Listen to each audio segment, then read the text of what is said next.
Okay, so I wish I didn't have to come on and make these awful stories, but like, here we go again.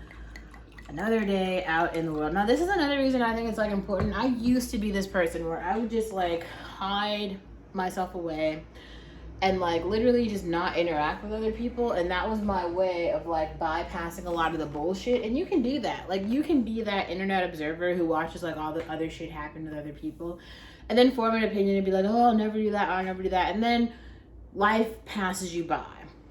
Okay, and like, if you want to be a part of the world, if you want to be like a citizen in the society, like, you gotta participate. And I think that's a real part of like this adult push that a lot of people miss by like staying under the wing of like your parents for so long. That is actually the thing that you miss. You miss the life part where you can like impact society and you can make real decisions. But you know, I'm not gonna hold you on that. I'm just gonna tell you why I had to go to happy hour and buy fucking 2 blueberry mules, because today was not good. So first, like, I've been up since 5:30 this morning. So I've worked the whole day, right? Okay. Well, I got like a new manager, because at one of my jobs, like, everybody got fired. Some people quit. We got a whole new manager because one of the managers at another store got fired. So they took our manager and brought in a new one.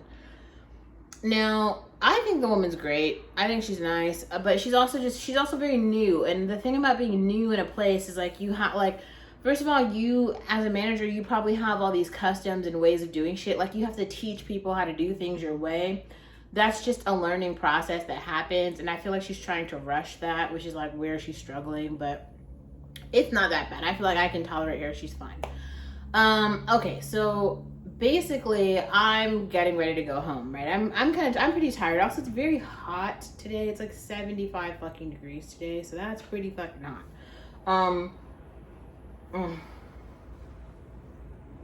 And so I'm on the bus, right? I don't even put in my AirPods at this point. I'm just like soaking in the AC on the bus and minding my own fucking business, right? I'm like, I sit in the back of the bus because there's no one there. This black guy gets on the bus.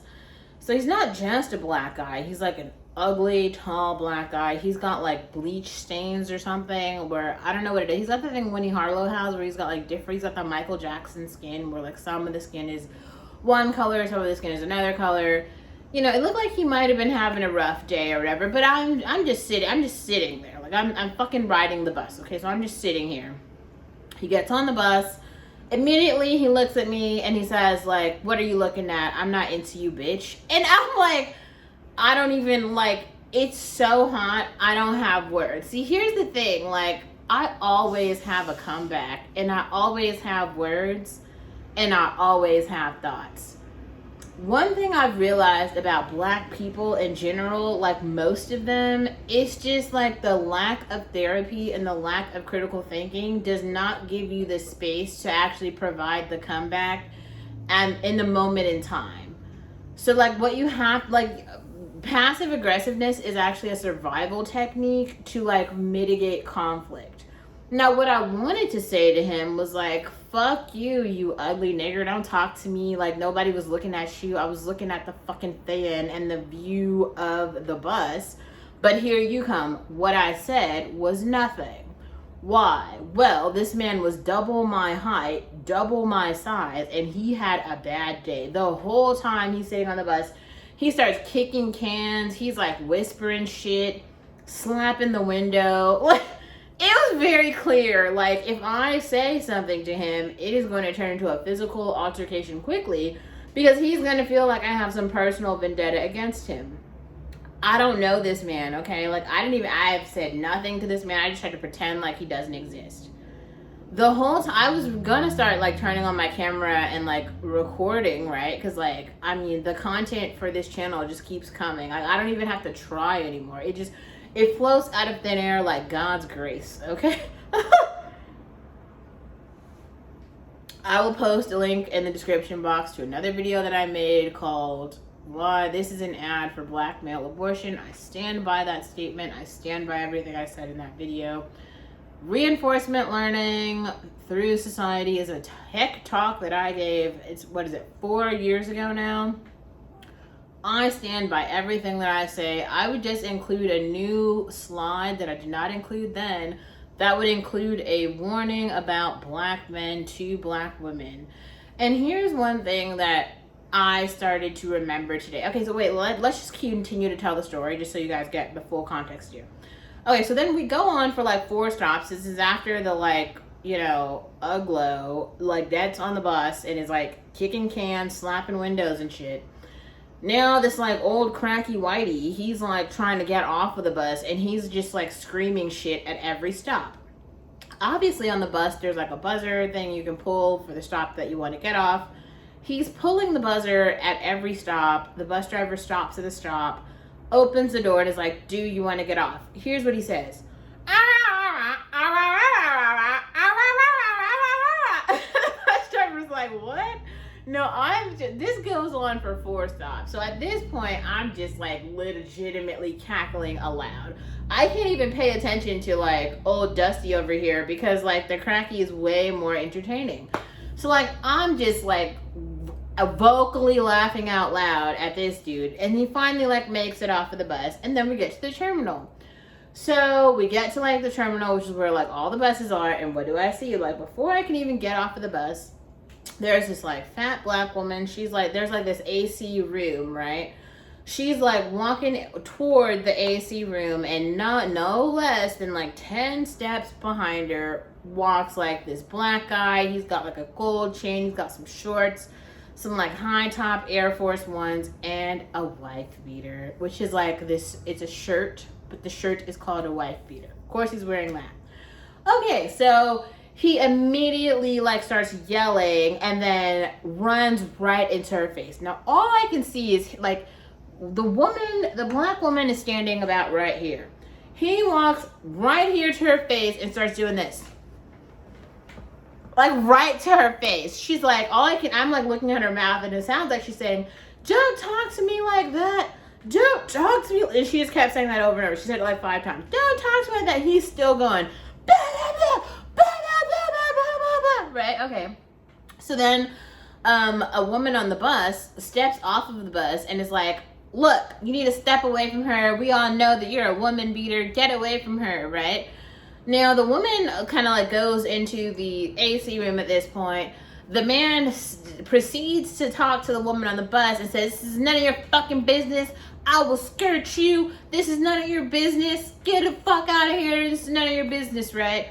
So let's contextualize this for a second. These are 2 women, 2 black women, who are basically telling this man, like, you are out of line. You need to stop. Leave us alone, basically. Like, you have another black woman who tries to step up and basically tell him, like, yo, leave the woman alone. This is not okay. He's still going. He's like, fuck you, bitch. Like, he goes back over here. He starts screaming, blah, blah, blah, blah, blah, right in her face. Then 2 security guards come over and they're like, excuse me, sir, you have to leave. This is not acceptable here. You need to exit the building. Now he starts going off at them too. He's like, fuck you, blah, blah, blah, fuck you. I'll do what the fuck I want, Bubba. You don't know what she did to me, blah, blah, blah, blah, blah. Right, all right. So now they're like basically like so he's still talking his shit as he like walks out of the bus station. So now he's like literally on the sidewalk, still talking shit to the security officers at the bus terminal. And so I just start recording at this point, which I will actually insert a clip now. I just started recording him like yelling flagrantly at the security officers, and he's still trying to yell at the woman who's like back in the air-conditioned room, long gone. Like, sometimes I feel like you just need to know when, like, A, your argument isn't landing. Like, you're not actually going to get to the conclusion that you want at this point in time because of whatever, right? Like, at this point, the woman that he's upset with is, like, all the way over there in the air-conditioned room. He's all the way out of the bus terminal, like, you gotta just let the argument die. I understand he might have been mad about something. At the same time, I'm pretty sure the woman on the bus was right when she says, like, you are a woman beater. It looked like he was actually gonna try to physically attack this woman. Now, realistically, like, I've heard enough of the, like, black man woes where, like, you know, I probably understand what he's going through. He's probably had a fucking rough day. He probably has like a lot of shit on his plate. He probably has like real societal problems that he's trying to confront. All of us do, right? At the same time, what gives him the right to take that shit out on a black woman?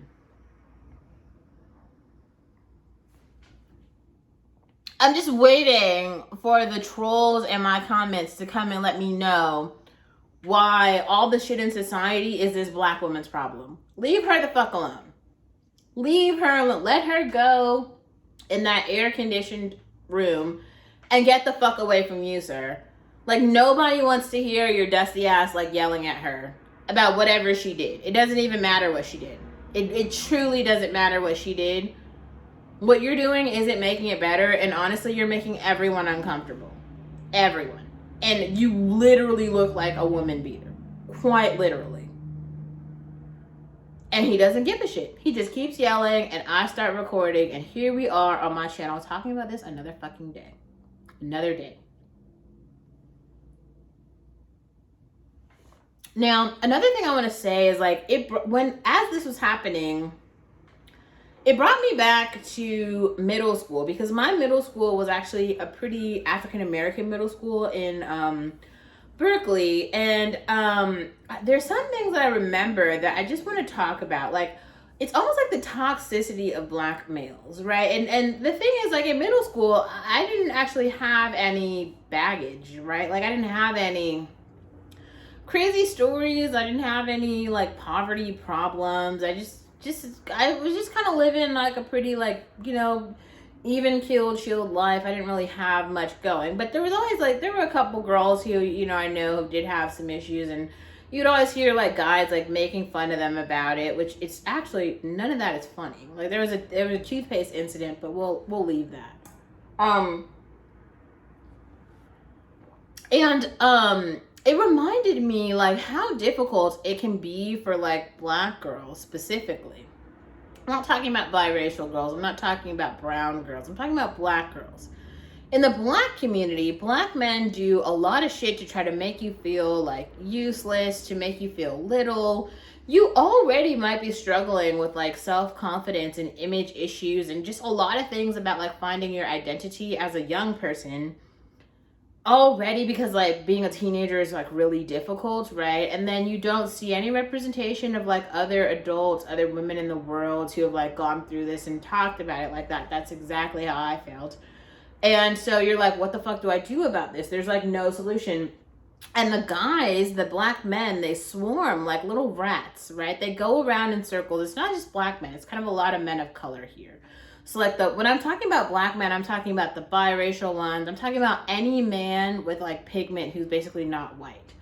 We can talk, like, I don't feel like Indian men even understand what's going on, and I don't think Asian men are even concerned in this conversation. But anyone who's, like from J. Cole to Drake to 50 Cent to Diddy, like, anyone in any of those skin complexions, I'm considering all of them black.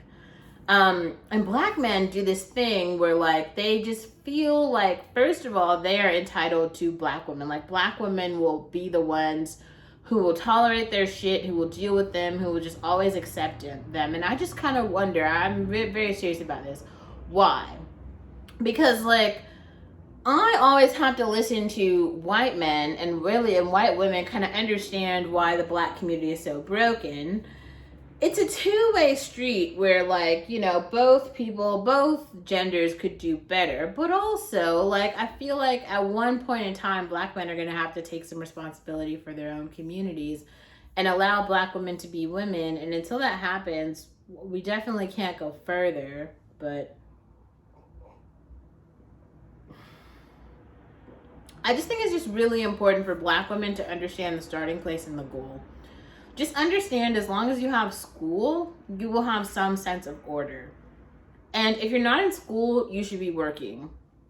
If you aren't in school and working, something is fucking wrong in your life and you need to fix it, okay? Because, like, for your whole life, that order is enough for you to live your 100 years. And 100 years is how much you have to live. You have to be realistic about that at all points in time. Your 100 years comes first, okay? Now, if you find a partner, like a man, who also, first of all, has a fucking job and an education, Or maybe he doesn't have an education, but he has like a good job that's making like over $150,000 a year. And this man is like, I want to take care of you. I want you to have my babies. You guys have had a lot of conversations about healthy relationships. You trust this man and you love this man.